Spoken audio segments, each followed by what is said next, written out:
Hello and welcome to Oncoming Storm Radio season preview, if you like, because it is starting tonight. At least in the UK it is. What we'll do, we'll have some news first, I think. Diddly doo. Yes, we all know that the new companion is called Bill Potts, played by Pearl Mackie, and is a girl. But it has also recently been released that she is a gay girl. This is going to be confirmed in her second line of the series, so I wonder how they're going to drop that in.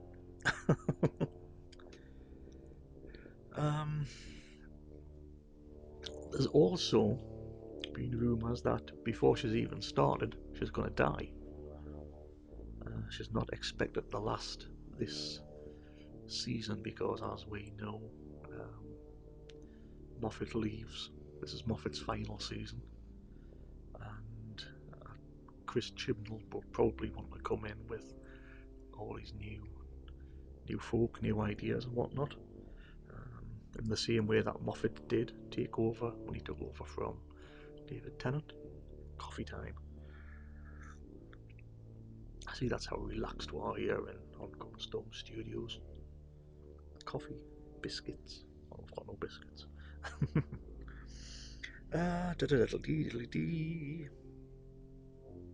Right. What does this say? Peter Capaldi has hinted that she may die, but he also says it's kind of a teacher-pupil relationship, but it becomes more complex than that. He's also said that the interaction between the Doctor and Bill is, I think, ultimately the Doctor has to undergo some dramas by himself. So I think he becomes slightly worried that he swept someone else up in his adventures without quite preparing them for it. Duty of care. The Doctor always does that. But another thing that's going to be revealed in Series 10 is where the toilet is. The TARDIS toilet. It is apparently... where is it? Diddly-diddly-doo. Because Pearl says, "Can I use the toilet?" The Doctor is at first taken aback, and then he insists quite reasonably, "I've had a fright, I need the toilet." So it's one of the exits from the TARDIS console room. It's down there, first right, second left, past the macaroon dispenser. Macaroons. Someone's been watching the Great British Bake Off. But Nardo's been in there first, and he tells her to give it a minute. But he's a robot. Robots don't poo. Or we. I should hope not. In fact, in the TARDIS, wouldn't you think they would sort of like materialise the poo from your body without having to go through the indignity of having a papa? Oh, how juvenile. Poo bums, willies and farts. Always amusing.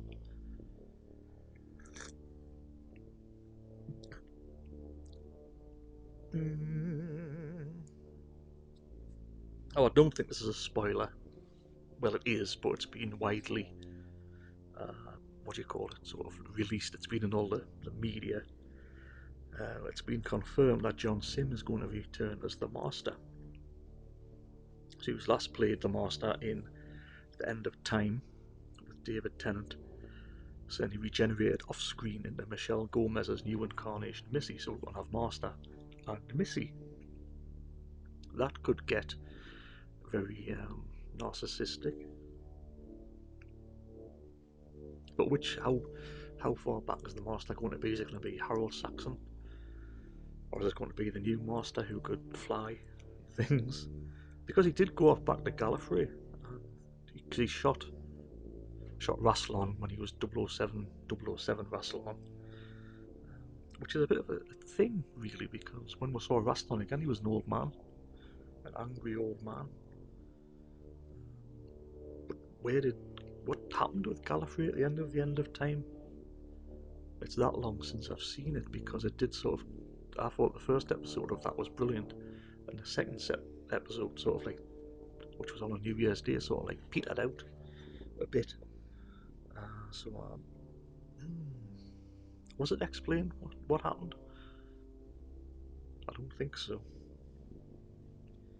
So, will we find that out? Will we find out how the Master escaped, or will he be plucked from time? As in the 3 Doctors and the 5 Doctors. We've got the 2 Masters. And the BBC broadcast for tonight, it will be on at 7:20 p.m. Saturday the 15th, and it's a 50-minute episode, so we'll finish at 8:10. I hope that this is the time slot that they keep for the entire season, and not start moving it around like they have done before for these stupid dancing competitions and things. Because that's it's one of the things that just bugs you. You want to sit down and watch Doctor Who. I would still want to sit down and watch it at 5:10, whenever it was on, 5:25 on a Saturday. But there you go. Ooh, police car. Can you hear that?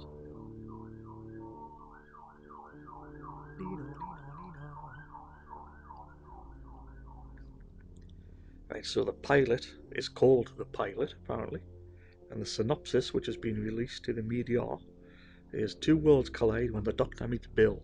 A chance encounter with a girl with a star in her eye leads to a terrifying chase across time and space. Bill's mind is open to the universe that is bigger and more exciting than she could possibly have imagined. But who is the Doctor, and what is his secret mission with Nard Hole on Earth? So there have been rumours that a lot of this season is going to be on Earth. So is he going to be teaming up with Unit again? Looking at these things, the other titles, I don't think so, because another thing that isn't a spoiler, because it's in the latest Doctor Who magazine, number 511. The title lineup is first The Pilot, which was written by Stephen Moffat and directed by Lawrence Goff. Smile, written by Frank Cottrell Boyce, directed by Lawrence Goff. Thin Ice, written by Sarah Dollard, directed by Bill Anderson. Knock Knock, written by Mike Bartlett, directed by Bill Anderson again. Oxygen, written by Jamie Matheson, directed by Charles Palmer. Extremis, written by Stephen Moffat, directed by Daniel Nettenheim, that's one to miss. 7, The Pyramid at the End of the World, written by Peter Harness, directed by Daniel Nettheim. 8 is The Lie of the Land, written by Toby Whithouse, directed by Wayne Yip. 9, The Empress of Mars, another one to miss, written by Mark Gatiss, directed by Wayne Yip. I think that one's got the Ice Warriors in, I think. You would think so when it says the Mars. Number 10 is The Eaters of Light, which is written by Rona Munro, directed by Charles Palmer. And 11 and 12, the untitled finale, which has been penned by Moffat and directed by Rachel Talalay. So there you go, we've got a 12 episode season. That'll take us up to nearly the summer. And as we know, this is going to be Peter Capaldi's final season, which I'll talk more about later. But again, this happens every single time. The media, the newspapers, dig out all the old files and reprint things from ages ago. Will the 13th Doctor be a woman? Where does this come from every time?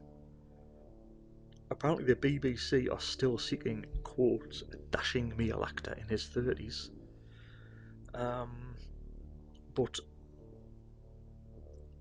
here's some of the names that have popped up from the Daily Mirror.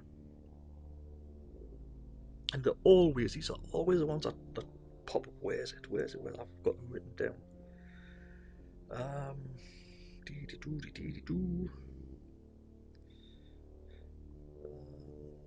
Well, one of them is always Tilda Swinton for some reason. Why? I don't even know who she is. What's she been in? Am I missing something? I've seen a picture of her and I know she's sort of like an androgynous type person. But why? Why? It's no secret that I always wanted Rick Mayall to be the Doctor. I thought he would have been the fantastic, as best as Doctor ever. But his name never came up. Never ever appeared. I don't know why. Because he would have been the Doctor. He would have made Tom Baker look like a Rutan. Oh, here it is. From the Mirror. Frenzy of speculation. A frenzy. Whether the next Doctor will be a woman. So, suggested contenders include Tilda Swinton, who I've just mentioned, Phoebe Waller-Bridge, who I've never heard of either, and Olivia Colman. Why Olivia Colman? It's because she's in that detective thing, Broadchurch, with David Tennant. Can you not imagine anyone outside of something with David Tennant in? Who are these people that are quoted as saying who the next Doctor's going to be? There's never any name put to it. It's always, I think they just sit and make them up.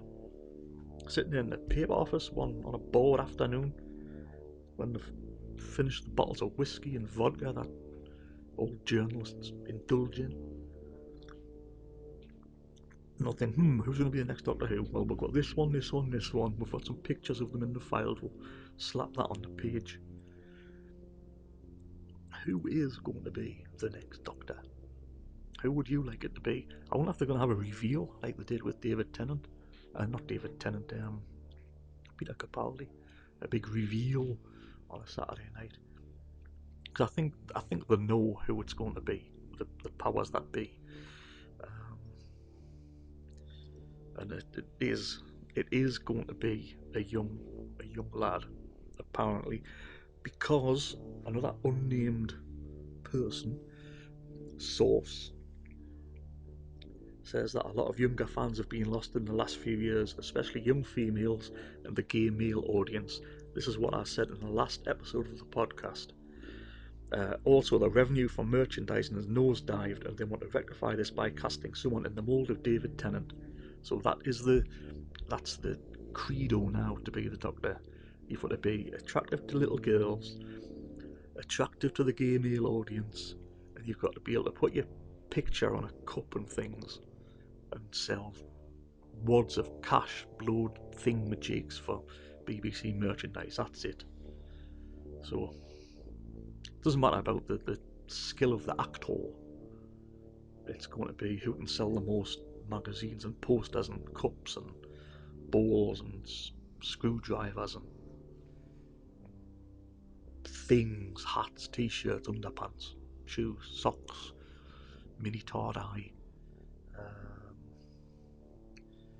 What's the most ridiculous item of merchandise that you've ever saw? There was one which I remember picking up in Woolworths. If you remember, Woolworths was a big company that went bust. And in the sale when they were selling stuff off before the shop closed, because our local ones turned into a Poundland, now pound shop.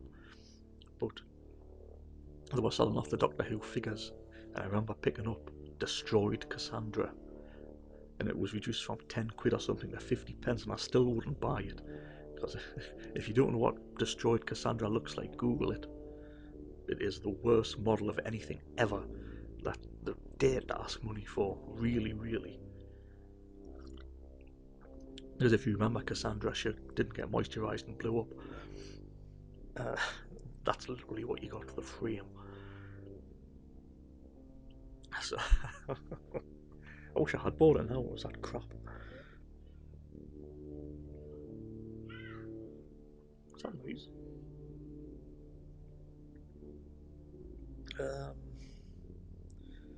Yes, and there's going to be a new female companion in Come Showrunner Chris Chibnall, so it's all changed the titles for 2018.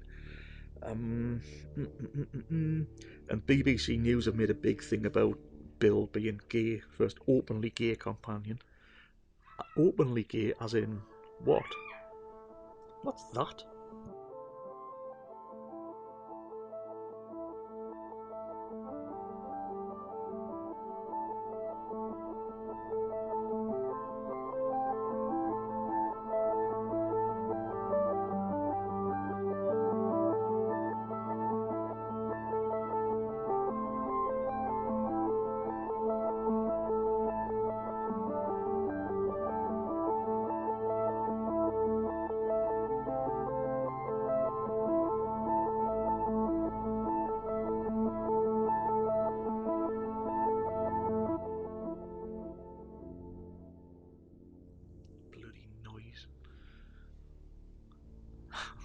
take a break there. Where was I? Oh yeah, there's been gay and bisexual characters in Doctor Who before, i.e. Captain Jack and River Song. River Song? Was she? River Song wasn't. Or was she? Wasn't. Thinks. Circle, larger circle, big circle, cloud. Thinks. I don't think she was. Well, she married the Doctor, although that doesn't say anything in this space day and age.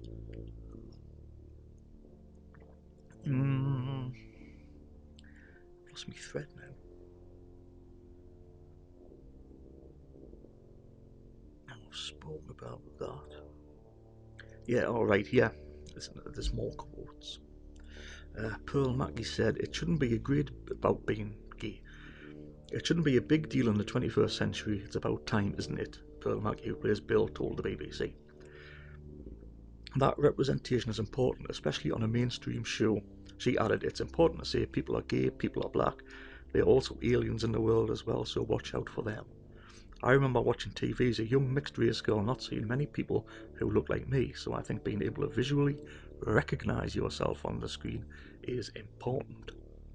Being gay is not the main thing that defines her character, it's something that's part of her, but something that she's very happy and very comfortable with." I went into this a lot in the previous podcast, so we might want to listen to that, or I'm probably going to repeat myself again here. Is that one of the main criteria for picking a companion these days?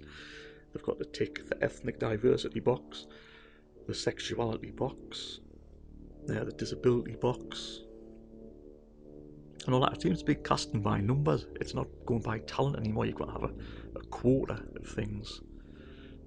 So many gay characters, so many black, so many Asian, so many Chinese, so many Australians, so many disabled, whatnot, whatnot, whatnot. I mean, for me, I would like to see, I think, especially when I was thinking about this last night, when they said they're going to have they've lost a lot of the gay character, the gay audience. They need a bloke, a young lad companion, and a girl, because this is the dynamic that they need, which they always had they always seem to have in the classic series, and there hasn't been. In fact, has there? No, there hasn't. He says, talking to himself, and he's making his mind up. There hasn't been a sole male companion of the Doctor. It's always been girls, of which I think the one that succeeded most was Donna. I try not to think of Freema thing Jake, because she was just wet. I'm glad when she left. Billy Piper to a certain extent, but even she went wet at the end when she had to have her own Doctor off in Bad Wolf Bay and Alternative Universe Land.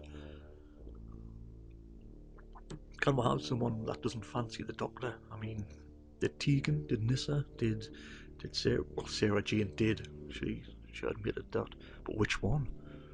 Was it the John Pertwee or the Tom Baker Doctor, or was it both? I mean, Jo Grant never. She never showed any interest in the Doctor in that fashion. Uh, so, where was I going with this? Oh yeah, casting by numbers. I mean, it is time that a young lad, the one I'd like to see. Maybe he's one of the Linda lot, as Doctor Five described them in Time Crash. He's a young lad, maybe 16, 17, science fiction geek, who is taken into time and space to find out what it's really like, and he finds out that it really isn't like his comic books, which he's a fan of, which is like Super Duper Man and Caveman and things like that. He experiences what he's been reading in the comics at first hand, and because of that, he's got some sort of sideways knowledge when it comes to beating enemies, which the Doctor necessarily wouldn't have, because this kid has seen laser beams and plasma rays and whatnot in comics and manga and all that kind of thing. So he would think of these things. He would think as a science fiction geek, trying to put his fictional universe onto the real fictional universe that is Doctor Who, if you see what I mean. I think that would really work as a character. It would have depth, and he would have a journey as well. He would start out naive and thinking that Star Wars is real, but he would grow through travelling and experiencing things with the Doctor, much in the same way as Jamie did with Patrick Troughton. He started off as a bit of a savage, but he didn't. He grew and developed, and if you know what I mean, he wasn't just a static character. He did move,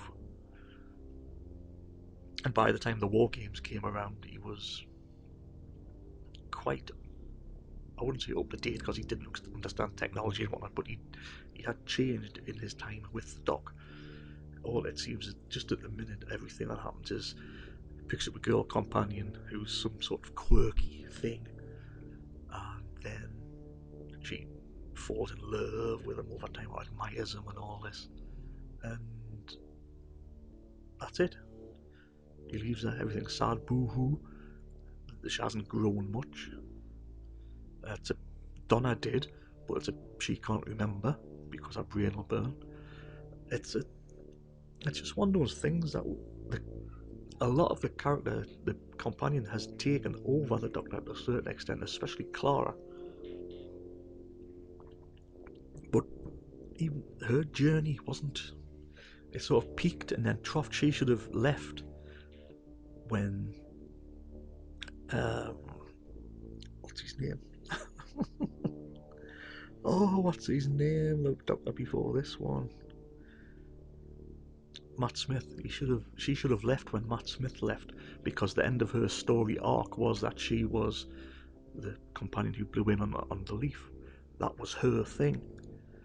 That was the high point of her story, and from then on it just trailed off until we got the ridiculous thing where she got struck by the Raven, and the Doctor went on to punching his way through a diamond wall for billions of years. That was ridiculous. That was stupid. And it was a real anticlimax, and it brought in the concept that death doesn't mean death. So if death doesn't mean death, then the Doctor's got things in his pocket that you can just stick on your forehead and make you last forever, live forever, till the end of the universe, where there isn't a restaurant, but there is a cave with a comfy chair and a light at the end of the universe. And then you find me sitting there, or Hildred, or whatever her name was, me. Um, it didn't. She tailed off. And it wasn't, because death does need to be a threat. Once you can survive death, then the thing in the death is the final cut, if you like. And if a character can come back from the dead, it just kills the whole program stony dead. I know a few people I've watched online doing reviews thought that the episode Clara coming back from the dead was Doctor Who jumping the shark, and to a certain extent I agree with them. But also, uh, there is a lot of enthusiasm for the new series coming up, to see if that can bring it back. Because we had no Who last year, apart from the Christmas special. We do need a very classic season to see Peter Capaldi out, because he deserves a decent set of scripts, which he hasn't had, I don't think. And I'm sure there's several people agree. Podcasts I've listened to and video blogs and things agree that Peter Capaldi hasn't been served with the very best scripts, and he deserved them, because he waited his whole life to play the Doctor, He even used to write letters to Doctor Who magazine, and then he gets to take the chance. And what happens? He gets crap like that one where the people get sand in their eyes and stuff like that. Terrible. Robots of Sherwood. Terrible.